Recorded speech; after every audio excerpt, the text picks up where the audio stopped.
ദൈവത്തിന് മഹത്വം. നമ്മുടെ പ്രതിദിന ആഹാരം നവംബർ 15. നിങ്ങളുടെ ശബ്ദം ഉപയോഗിക്കുക. ഞാൻ നിന്റെ വായോട് കൂടെ ഇരുന്ന് നീ സംസാരിക്കേണ്ടത് നിനക്ക് ഉപദേശിച്ചു തരും.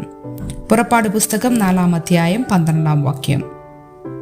8 വയസ്സു മുതൽ ലിസയ്ക്ക് വിക്ക് അനുഭവപ്പെടുകയും ആളുകളുമായി സംസാരിക്കേണ്ടി വരുന്ന സാമൂഹിക സാഹചര്യങ്ങളെ അവൾ ഭയപ്പെടുകയും ചെയ്തു. എന്നാൽ പിന്നീട് സ്പീച്ച് തെറാപ്പിയിലൂടെ അവളുടെ വെല്ലുവിളിയെ മറികടന്നതിന് ശേഷം മറ്റുള്ളവരെ സഹായിക്കാൻ തൻ്റെ ശബ്ദം ഉപയോഗിക്കാൻ ലിസ തീരുമാനിച്ചു. ഒരു വൈകാരിക അസ്വസ്ഥത നേരിടുന്നവർക്കായുള്ള ഒരു ടെലഫോൺ ഹോട്ട്ലൈനിൻ്റെ കൗൺസിലറായി അവൾ സന്നദ്ധ സേവനം ആരംഭിച്ചു. ഇസ്രായേലിയരെ അടിമത്തത്തിൽ നിന്ന് കരകയറ്റാൻ സഹായിക്കുന്നതിനായി സംസാരിക്കുന്നതിനെ കുറിച്ചുള്ള ആശങ്കകൾ മോശയ്ക്ക് അഭിമുഖീകരിക്കേണ്ടി വന്നു. ഫറവോനുമായി ആശയവിനിമയം നടത്താൻ ദൈവം അവനോട് ആവശ്യപ്പെട്ടു.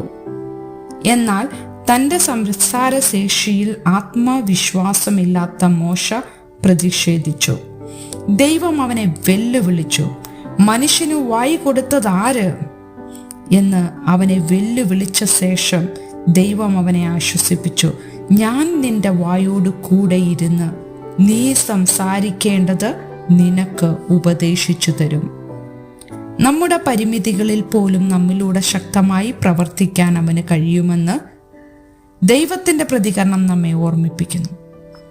എന്നാൽ ഇത് നമ്മുടെ ഹൃദയത്തിൽ അറിയുമ്പോൾ പോലും അത് പ്രാവർത്തികമാക്കാൻ പ്രയാസമാണ്. മോശ എതിർപ്പ് തുടരുകയും മറ്റൊരാളെ അയക്കാൻ ദൈവത്തോട് അപേക്ഷിക്കുകയും ചെയ്തു. അതുകൊണ്ട് മോശയുടെ സഹോദരൻ അഹറോനെ അവൻ്റെ കൂടെ കൂട്ടാൻ ദൈവം അനുവദിച്ചു. നമുക്ക് ഓരോരുത്തർക്കും മറ്റുള്ളവരെ സഹായിക്കാൻ കഴിയുന്ന ഒരു ശബ്ദമുണ്ട്. നമ്മൾ ഭയപ്പെട്ടേക്കാം, നമുക്ക് കഴിവില്ലെന്ന് തോന്നിയേക്കാം, നമുക്ക് ശരിയായ വാക്കുകൾ ഇല്ലെന്ന് തോന്നിയേക്കാം. നമുക്ക് എങ്ങനെ തോന്നുന്നുവെന്ന് ദൈവത്തിനറിയാം. മറ്റുള്ളവരെ സേവിക്കുന്നതിനും അവൻ്റെ ജോലി പൂർത്തിയാക്കുന്നതിനും വാക്കുകളും നമുക്കാവശ്യമായ എല്ലാ കാര്യങ്ങളും നൽകാൻ ദൈവത്തിന് കഴിയും. ചിന്തിക്കുക. മറ്റുള്ളവരെ സഹായിക്കാൻ നിങ്ങളുടെ വാക്കുകൾ എങ്ങനെ ഉപയോഗിക്കണമെന്നായിരിക്കും ദൈവം ആഗ്രഹിക്കുന്നത്.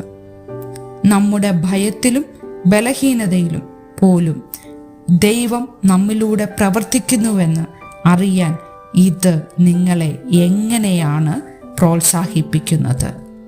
ദൈവത്തിന് മഹത്വം.